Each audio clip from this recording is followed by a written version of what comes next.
So, first of all, like I said, I just got my CDL this year in August the 11th. No, August 8th. It was the Lions Portal 888, which is so crazy that I received my CDL. I became a professional driver on that day, the Lions Portal. So that was very significant. But anyway, first of all, I went to PAM Transport. Long pause for that, because if you know, you know, man. PAM it was actually a great experience compared to later on what I was experiencing. So I'm not gonna complain about that, but I'm gonna let you know what happened. So yeah, I decided, from April that I'm just gonna get my CDL. April, I quit my job. I had been working in warehousing since I was 18. My first warehouse job was Target. I pretty much know the whole operation of logistics. I've been doing it since I was 18. And in April, working for this company that just sent off utility equipment to all type of utility companies, Georgia Power, Cobb, Alabama Power, everybody in the surrounding area around Georgia. So I worked there twice. I left, came back, and I was trying to see how I can better my life at the time. I was tired of the forklift, and this trucker told me, plenty of times, he was like, hey, you know how to drive everything except this truck. So why don't you learn how to drive, trucks? And I had seen people in my family that drive trucks, own trucks. And so I was thinking about it, but I didn't want to be on that road. I'm a hopeless romantic too. So I'm like, how am I going to have a relationship and be on the road? And then, I thought about Lil Wayne. Money over bitches. I always put bitches above my money, because I cared about a partner more than money. Yeah, that's some childhood trauma, some inner child shit. So, after I healed that part of me and realized, hey, I gotta get my money together, I said, man, I got fed up. I got so fed up that I quit my job in April. And so I had that CDL manual for about 2 years. And I said, you know what? It can't be. Let me just see, And I have studied. And then I got serious. And then I said, hey, I could probably actually do this. Pass the permit at least. And that took me about 5 times to pass. So, I was determined at that point, because I had nothing else to do. I was learning trading. I was learning how to trade Forex, which I'm still into. It was just that I needed money to fund my account. So I said, what can I do that I can already do naturally and use that to fund my account? So I figured trucking was the best way to go, because I like to travel. I can drive long distances. I wanted to see the country. It wasn't a problem for me to be alone. So I said, well, I think this will be befitting. So that's what I did. And like I said, it took me 5 times to do the permit. And so I got my permit, and then now I'm looking for companies, because they say you need your permit first. So I'm looking for companies. And long story short, I ended up at PAM, man. I ended up at PAM Transport. Now, when you go to PAM Transport, you go through their CDL training. Yes, alone. You're going to be there for 3 weeks. When I got there, it was ghetto. When I say ghetto, it was very manual. When I say manual, we were outside every day on the gravel in the hot sun. This is the middle of the summer, July, and I was grateful for them though, because as soon as I was ready to go, they were ready to take me.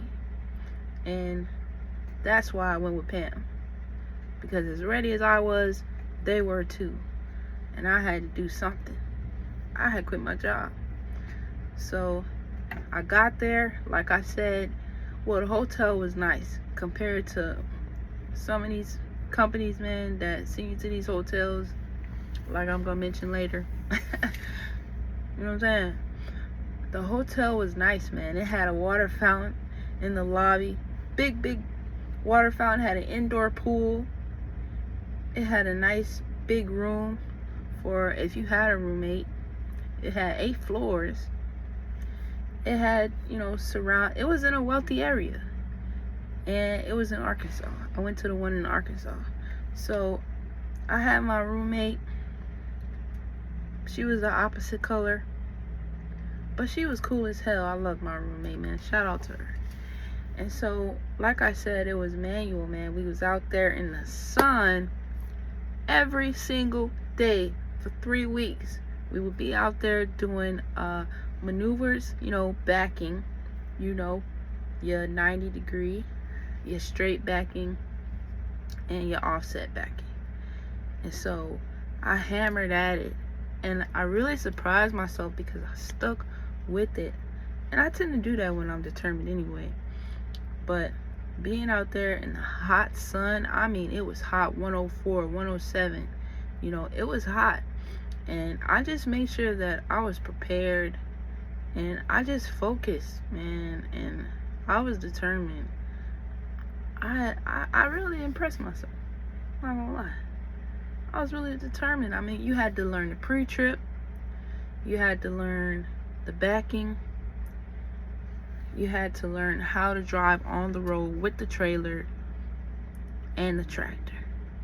And I had a great trainer when it came to being on the road. He already liked me because I could drive. I'm a driver, man. Come on now, I'm a driver.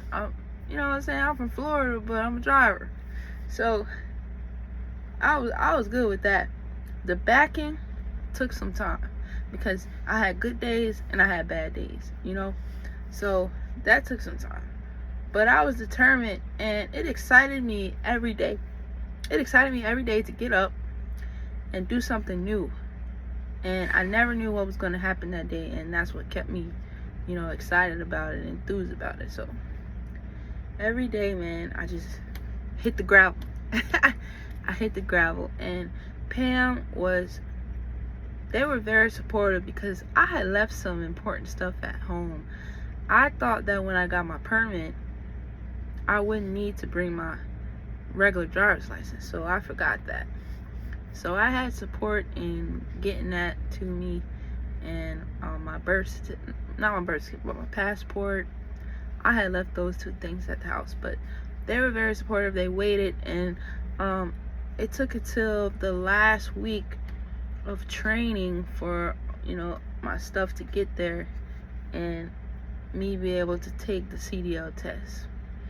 And so I just prayed, and I did everything I could to just focus, be positive, and I did it on the first try, and I was ecstatic. Okay, I was proud of myself, and for a lot of people to witness that, man, you know what I'm saying, it boosted my ego a little bit, I'm not gonna lie.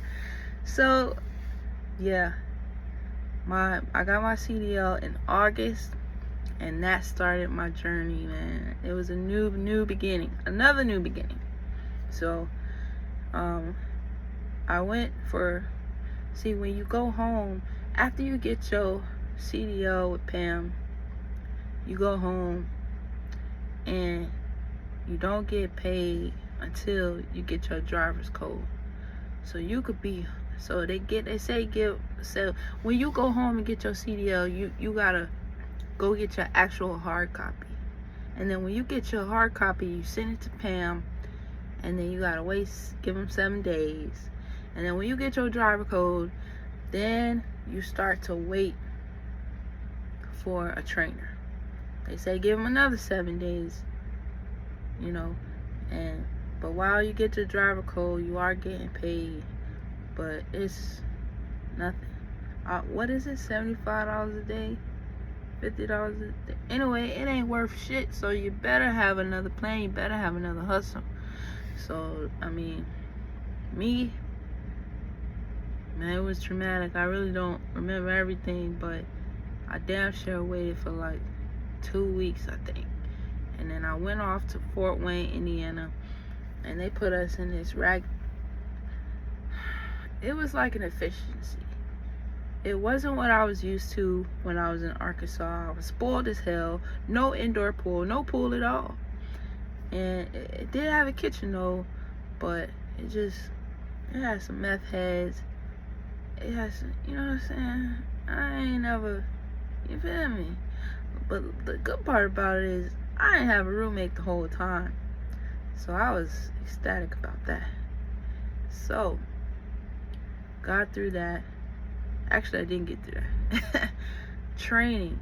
I got fired because my trainer was an asshole. He was an asshole, and he used to be a deputy. And he said his family used to be a KKK. So right there, then he wanted to talk politicians. I didn't want to talk about all that. I didn't want to talk about sexuality. I didn't want to talk about none of that. But, you feel me? That situation, and it didn't work out. So I was like, man, I went home. I was like, what am I going to do? I got to find me another company. You know, I was furious. I had put in all that hard work. I was trying to be with this company because I already had a report with them. So I was pissed. But I got over it. Had to move on. Had to do what I had to do. So I went to Swift. Failed the health follicle test. I don't know how. I don't do drugs. I don't smoke. But whatever. So I moved on to Western Express. Somebody had put me on. And much appreciated to them because, you know, I didn't know about Western Express. That wasn't on my list. So big up to them for putting me on. And Western Express, I went to the one in Nashville, bro. And the one in Nashville, they put you in the Hallmark Inn. And if you know, you know, the Hallmark Inn was worse than the one in Indiana. And I was like missing the one in Indiana. I mean, you never know. You gotta always be grateful because things can always get worse. Like this motherfucking hotel. So I was in the hotel and I was not having fun. And I had a roommate. And the room smelled like a toilet, bro. And it had mold. And the carpet was filled. Ooh. Anyway, I don't want to talk about it. It made me uncomfortable. It's traumatic. But I got through it. I went with my trainer. My trainer was cool as hell. He from Chicago. Shout out to Joe. He know who he is. And he from Chicago, so he was cool as hell. He got me through training, man. And he taught me a lot. And I was just ready to go at that point. Because, you know, I was already in training for 2 weeks. So I had to do 70 hours with Joe. And so that was cool. I was with him for 2 weeks. He helped me get through training. He was like, hey, you passed. I was like, cool. So, Western Express, they are really slow. They're slow, but once you get going, you're going. You know, I really don't have no complaints about Western Express. It's really your own experience and how you perceive things and your attitude. You know, because, I mean, granted, Western Express is slow at getting things done. You gotta stay on their ass. And you gotta have patience. And you gotta just, you know, speak to people with kindness and be assertive at the same time. And assertive does not mean rude. Assertive means stern. You know what I'm saying? So Western Express has been pretty cool. They gave me a 2023 Freightliner Cascadia I don't want to talk your head off because I don't have no pictures and no videos, okay? I'm in it right now, and it's been pretty good. It's been 3 weeks. It's been a month, this whole December. So like I said, I got my CDL in August. September, October was pretty much waiting and transitioning and back and forth, and driving here to get to here, and getting on the Greyhound, which was traumatic. Man, transport really put me through it, but like, I just was trying to do what I had to do to put some real money in my pocket, start this new career, and that's what I did, because I'm a Capricorn. But anyway, like I said, man, Western Express, it's a good thing that Western Express, I'm with them, because I like the 401k with Fidelity Investments, and they paid more than PAM Transport, and they don't hound you, they don't stress you. They let you do your thing as long as you're doing your job. And I mean, I can't complain. So 2024, I look forward to a prosperous year. I look forward to just growing and success and doing what I came here to do. Hit my goals, grow, evolve, and that's all to it. And I welcome you on my journey. And if you want to, you can subscribe, like the video. If you got any questions, just ask. But this concludes my video, and I'll hit you up with more videos. Don't worry, I'll be back. But yeah. So today is December 30th. Like I said, I've been doing this CDL. I've been on the CDL journey since July of this year, and now in December, I'm just now getting started officially in my own truck doing loads. And so I've been going through a lot, man, and I'm gonna let you know. I done got stuck in a ditch. I done got stuck behind the kingpin. I done dropped my trailer on my drive wheels, and it was all an experience, and I got myself out of these situations. Mainly I was rushing. So don't rush. Take your time with this driving stuff, because it's your life, and you don't gotta rush. You're gonna get it there. And that's why I gotta keep in mind, because I be thinking about this clock. I be thinking about this clock, man, and I just be trying to do the most with this clock. Make the most with this clock. Manage my time correctly, which I know I will learn how to do in time. Like I said, take your time, stop, think, go slow. Like my trainer used to tell me, slow down, Ashley, slow down. And so I got that in my head now. But I mean, still things still happen, but it's all a learning experience. God is gonna just throw those lessons at you, just to keep you on your toes, keep you growing, so hey, man, like I said, stay tuned and welcome to my channel. I'm about to put you on.